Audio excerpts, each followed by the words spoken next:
Bạn có bao giờ tự hỏi vì sao mỗi đêm giao thừa, hàng trăm triệu người trên khắp thế giới lại cùng bật tivi, mở điện thoại chỉ để xem pháo hoa ở Sydney? Không phải New York, nơi ánh đèn không bao giờ tắt. Không phải Paris, thành phố của lãng mạn. Cũng không phải Dubai, nơi pháo hoa cao nhất, đắt nhất. Sydney, một thành phố ở tận Nam bán cầu nhưng lại là nơi năm mới bắt đầu với cả hành tinh. Trong video này, chúng ta sẽ cùng khám phá vì sao pháo hoa Sydney được xem nhiều nhất thế giới. Điều gì khiến hàng triệu người năm này qua năm khác vẫn chờ khoảnh khắc ấy?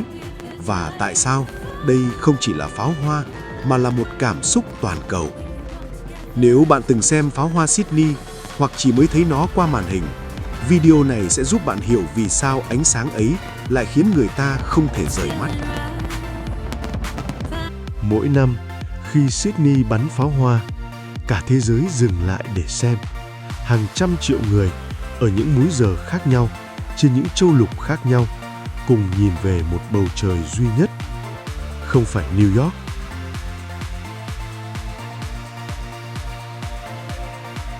không phải Paris,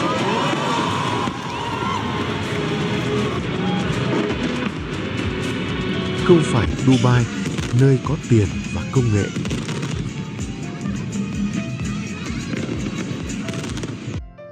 Vì sao lại là Sydney?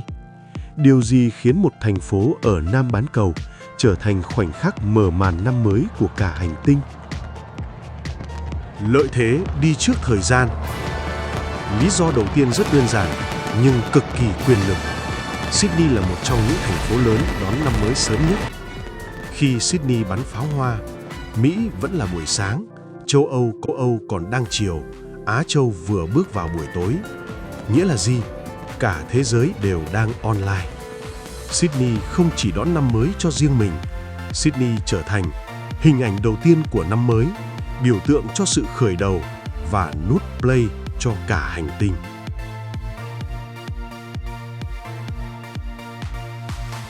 Sydney Harbour, không gian không thể sao chép. Nhiều thành phố có tiền, nhiều nơi có công nghệ, nhưng không nơi nào có vịnh nước tự nhiên tuyệt đẹp như Sydney Harbour. Mặt nước rộng mở, phản chiếu ánh sáng. Biểu tượng quốc gia Harbour Bridge, Opera House.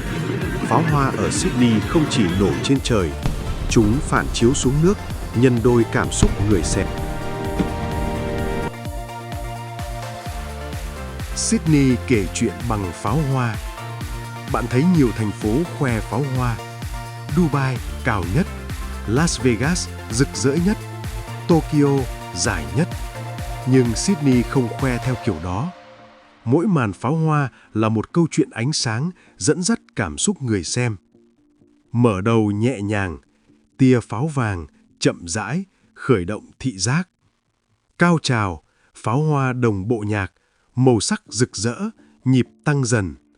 Khoảng lặng, khói mờ, ánh sáng dịu, crowd tạm dừng, cảm xúc thấm sâu. Kết thúc hoàn hảo, màn pháo hoa tổng hợp, trọn vẹn toàn cảnh Sydney Harbour. Sydney không chỉ nổ pháo, Sydney dẫn người xem đi từ cảm xúc này sang cảm xúc khác, giống như một bản nhạc kể bằng ánh sáng. Truyền thông toàn cầu. Sydney là một trong những thành phố được truyền hình trực tiếp nhiều nhất thế giới vào đêm giao thừa.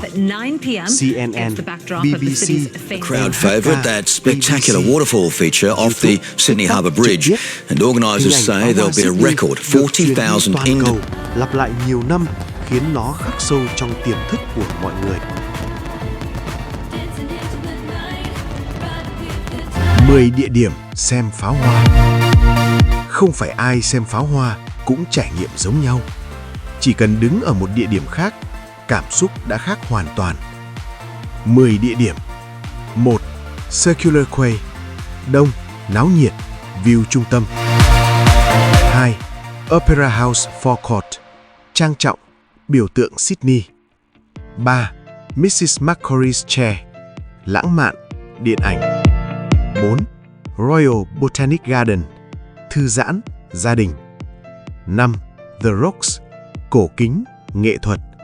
6. Harbour Cruise, sang trọng, trọn vẹn. 7. Bradfield Park, ngay dưới cầu, bùng nổ. 8. Barangaroo Reserve, hiện đại, thoáng đãng. 9. Cremorne Point, yên tĩnh, local. 10. Blues Point Reserve, góc nhìn cân bằng, toàn cảnh.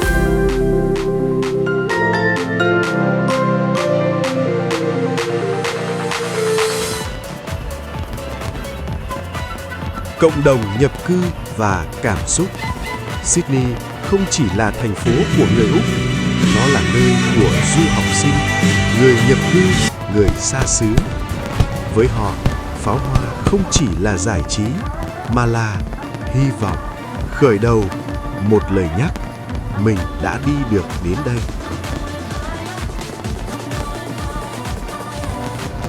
Sau Covid, niềm tin. Sau đại dịch, pháo hoa không chỉ để vui.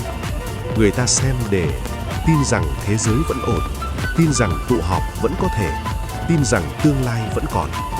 Sydney với màn mở đầu năm mới trở thành liều thuốc tinh thần tập thể.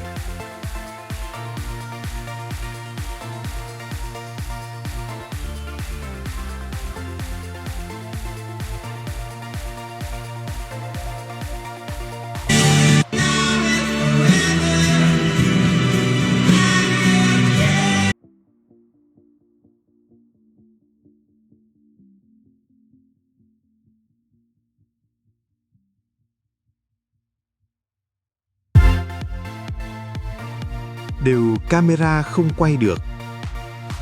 Camera quay được pháo hoa, nhưng không quay được cảm xúc thầm lặng. Nghẹn ngào, nhớ nhà, tự hào, hy vọng. Và chính những điều vô hình đó khiến người ta quay lại xem Sydney năm này qua năm khác.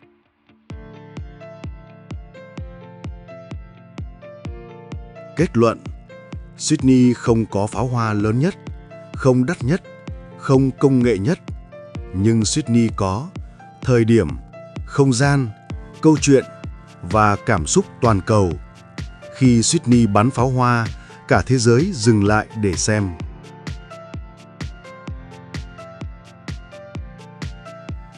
Khi pháo hoa tắt, bầu trời Sydney lại yên lặng. Nhưng cảm xúc thì vẫn còn. Có thể bạn đang xem từ rất xa, có thể bạn chưa từng đứng ở nơi ấy. Nhưng nếu khoảnh khắc vừa rồi khiến bạn chậm lại một chút, thì đó là điều kênh này mong muốn mang đến. Nếu bạn thích những câu chuyện được kể chậm, những góc nhìn sâu hơn về cuộc sống và con người, hãy đăng ký kênh để ủng hộ. Cảm ơn bạn đã ở lại đến cuối video. Hẹn gặp lại bạn trong những câu chuyện tiếp theo.